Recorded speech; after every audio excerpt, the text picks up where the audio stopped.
भगवत गीता का उपदेश वो परम सत्य है जिसे अपनाकर हर व्यक्ति दुख कलेश मुक्त होकर सफल सुखद जीवन जी सकता है।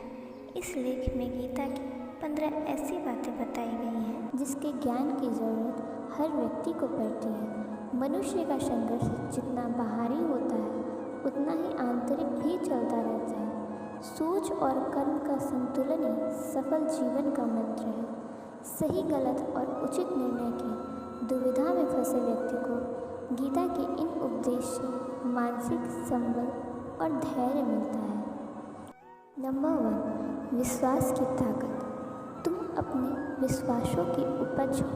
तुम जिस चीज़ में विश्वास करते हो तुम वही बन जाते हो। जो स्वयं पर विश्वास करते हुए लक्ष्य की ओर बढ़ते रहते हैं उन्हें सफलता ज़रूर मिलती है।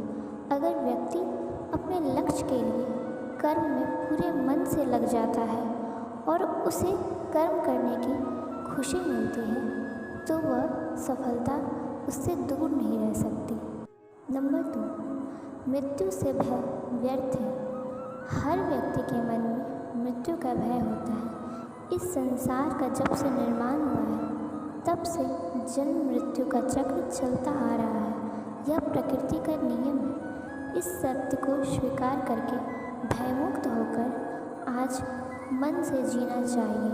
किसी को भी आने वाले पल के बारे में कुछ नहीं पता होता, लेकिन इस संशय में भयभीत रहने से जीवन नहीं जिया जा सकता। नंबर 3, कर्म सबसे ऊपर आता है। श्री कृष्ण अर्जुन से कहते हैं कि व्यक्ति कर्म करने के लिए ही पैदा हुआ है और बिना कर्म किए कोई रह नहीं सकता। फल की चिंता करना व्यर्थ है क्योंकि इससे मनुष्य का मन काम से भटकने लगता है। किसी कर्म से सफलता नहीं मिलती तो क्या हुआ, असफलता भी ज्ञान के द्वार खोलती है। अगर बिना फल की चिंता किए कर्म करते रहोगे तो सफलता और मन की शांति जीवन भर तुम्हारा साथ नहीं छोड़ेगी। जो कर्म फल से विरक्त होकर कर्म करता जाता है उसका आध्यात्मिक ज्ञान बढ़ता जाता है। नंबर 4, हमेशा स्वार्थी होना गलत है। जो व्यक्ति हमेशा स्वार्थ प्रेरित होकर फल की चिंता करते हुए कर्म करते हैं और सिर्फ फल ही उन्हें कर्म करने के प्रेरित करता है, ऐसे लोग दुखी और बेचैन रहते हैं क्योंकि उनका दिमाग हमेशा इसी उलझन में फंसा रहता है कि उन्हें क्या फल मिलेगा। स्वार्थी व्यक्ति सुखी नहीं रह पाता और ऐसे व्यक्ति से कोई भी संबंध नहीं बनाना चाहता। इसलिए स्वार्थ से ऊपर उठें और दूसरों का हित भी सोचें। नंबर 5, क्रोध से सबका नुकसान होता है। क्रोध या गुस्सा करना व्यक्ति के दिमाग में उथल पुथल पैदा कर देता है। आवेश में विवेकहीन होकर कई बार व्यक्ति अपना ही नुकसान कर बैठता है या फिर अपनी ही मानसिक शांति को भंग करके खुद को कष्ट देता है। क्रोध की अग्नि में बुद्धि और तर्क नष्ट हो जाते हैं और व्यक्ति बिना विचार किए बस अपने अहम की तुष्टि करने वाले काम करता है। गुस्सा व्यक्ति की विचार शक्ति को पंगु बना देता है और भ्रम पैदा करता है। नंबर 6, मन पर कंट्रोल जरूरी क्यों है। मन का स्वभाव है कि ये आसानी से भटक जाता है। अगर जीवन को सफलता की दिशा में ले जाना है तो मन को काबू करना अत्यंत जरूरी है। श्री कृष्ण कहते हैं कि बार धीरे बार प्रयास करने से धीरे चंचल मन को वश में किया जा सकता है। मन को वश में करने से दिमाग की शक्ति केंद्रित होती है जिससे कार्यों में सफलता मिलने लगती है। अगर मन को वश में नहीं करोगे तो ये आपका सबसे बड़ा शत्रु बन जाता है। नंबर 7, भगवानों में कोई छोटा बड़ा नहीं है। इस संसार में ईश्वर कई रूपों में जाना जाता है। इनमें से कोई भी रूप बड़ा छोटा नहीं। परमात्मा का हर रूप समान है। जैसे हर नदी अंत में सागर में जाकर मिलती है वैसे ही हर धर्म मत और संप्रदाय की धाराएं परमात्मा रूपी समुद्र में समा जाती है। यह संसार परम पिता का ही स्वरूप है। वो हर कर्म में विद्यमान है। नंबर 8, कर्तव्य का पालन जरूरी है। भगवान श्री कृष्ण उपदेश देते हैं कि हर व्यक्ति को अपने कर्तव्य का पालन करना चाहिए, यही धर्म है। अगर अपने कर्तव्य का पालन नहीं किया जाता है तो मन में अशांति और दुख प्राप्त होता है। अपनी पसंद नापसंद मोह बैर को किनारे रखकर अपना कर्तव्य करो। किसी अन्य व्यक्ति का कर्म आपको कितना भी आकर्षित करे, उसके प्रलोभन में न आए। कष्ट में रहते हुए भी अपना कर्म करना दूसरे की नकल करने से श्रेष्ठ है। अपने क्रम और कर्तव्य का पालन ही जीवन का सही मार्ग है, क्योंकि कर्म अपना अकर्मण्यता से हमेशा बेहतर है। कर्तव्य में दोष देकर पीछे ना हटें, क्योंकि हर कर्म में कोई न कोई छोटा बड़ा दोष हो सकता है। जैसे अग्नि के साथ धुआं भी होता है। सदैव कर्म करो।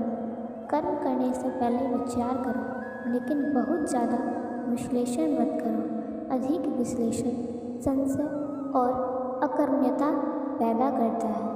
नंबर 9, ध्यान करने से परमात्मा को अनुभव किया जा सकता है। श्री कृष्ण कहते हैं कि शारीरिक कर्म से ज्ञान का मार्ग उच्च है और ज्ञान मार्ग से भी ऊपर ध्यान मार्ग है। ध्यान मार्ग पर बढ़ने से ईश्वर को अनुभव किया जा सकता है। जो व्यक्ति मन और इंद्रियों को शांत कर पूर्ण विश्वास से अपना ध्यान भगवान में लगाता है, उसे ईश्वर का ज्ञान और अस्तित्व अवश्य अनुभव होता है। जो हर जगह हर जीव मनुष्य में ईश्वर को देखता है, सबके हित में लगा रहता है, उस पर परम पिता अवश्य कृपा करते हैं। ज्ञान मार्ग हो या भक्ति मार्ग, संपूर्ण विश्वास ही आपको ईश्वर के प्रकाश प्रेम की ओर ले जाता है। भगवान की पूजा बहुत से लोग करते हैं, लेकिन उनको शांति क्यों नहीं मिलती? क्योंकि भगवान आपके मन में निवास करते हैं। उसे पता है कि आपका भाव क्या है। अधिक शक करने वाला कभी खुश नहीं रह सकता। श्री कृष्ण गीता में कहते हैं कि संशय करने वाले का विनाश हो जाता है, इसलिए संदेह करने से बचें। अधिक संदेह करने से मन की शांति भंग हो जाती है और व्यक्ति भ्रमित होकर अपने संबंधों का नष्ट कर डालता है। जिसे शक करने की आदत पड़ जाती है, उसे इस लोक या परलोक में भी शांति नहीं मिलती। सत्य की खोज ठीक है, लेकिन बिना सच जाने कल्पनावश होकर संदेह करने का अंत दुख पश्चाताप के रूप में होता है। नंबर 11, अति करने से बचें। जीवन में संतुलन बहुत ज़रूरी है। किसी भी चीज़ को अति करना अच्छा नहीं है। जैसे सुख आने पर प्रमाद करना और दुख आने पर निराशे में डूबे रहना, दोनों ही गलत है। असंतुलन जीवन की गति और दिशा को बाधित करता है, जिससे अनावश्यक कष्ट और दुखों का जन्म होता है। जिसके मन, विचार और कर्म में संतुलन है, उसे ज्ञान मिल जाता है और ज्ञान से ही सदा के लिए शांति संतुष्टि मिलती है। नंबर 12, सही कर्म से ज्ञान और मुक्ति संभव है।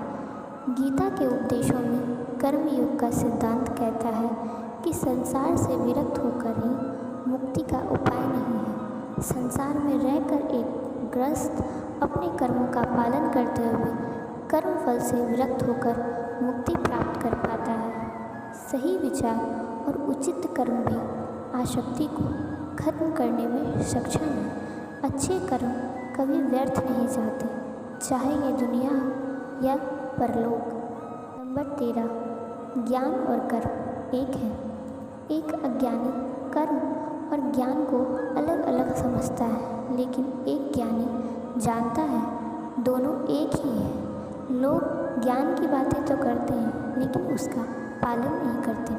बिना पालन किए ज्ञान कोरा रह जाता है, ज्ञान का अनुभव नहीं होता। गीता कहती है कि ज्ञान पढ़ने की नहीं बल्कि अनुभव करने की वस्तु है और अनुभव बिना कर्म किए नहीं मिलता। इच्छा दुखों का मूल है।